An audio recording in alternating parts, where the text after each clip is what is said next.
ঈদুল ফিতরের বাকি মাত্র সপ্তাহখানেক, তাই তো বিপণী বিতানগুলোতে ক্রেতাদের উপচে পড়া ভিড়।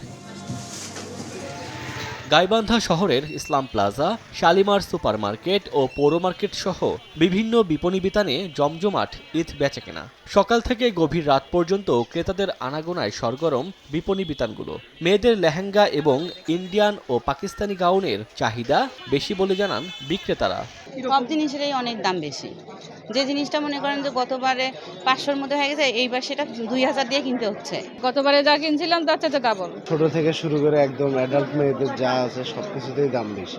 এখন লেডিস আইটেমটা একটু বেশি যাচ্ছে, সেটা হচ্ছে ফার্সি লেহেঙ্গা, গারারা, তারপর হচ্ছে ইন্ডিয়ান যে থ্রি পিসগুলো আছে, প্লাস পাকিস্তানি থ্রি পিসগুলো, এগুলো যাচ্ছে আর কি। গ্রাহক কিনতে একটু হিমশিম খাওয়া যাচ্ছে এই দাম বেশি কারণে।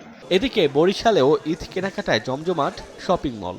ছুটির দিন সকাল থেকে শহরের বিভিন্ন ব্র্যান্ড শপ, চকবাজার সহ বাণিজ্যিক এলাকাগুলোতে পছন্দের পণ্য কিনতে ব্যস্ত ক্রেতারা। শেষ মুহূর্তে দাম বাড়তি নেওয়ার অভিযোগ তাদের। নতুন নতুন নিউ অনেক ডিজাইন আসছে, ওয়ান পিসগুলো আমরা একটু বেশি দেখতেছি। কাপড়ের মান এবং কোয়ালিটি যেটা এবং সৌন্দর্যের তো একটা বিষয় আছে, এটাকে বেশি প্রায়োরিটি দিচ্ছে। বিক্রেতাদের দাবি, পাইকারদের থেকে চড়া দামে পণ্য কেনায় বেশি দরে বিক্রি করতে হচ্ছে। ওমর ফারুক, সময় সংবাদ।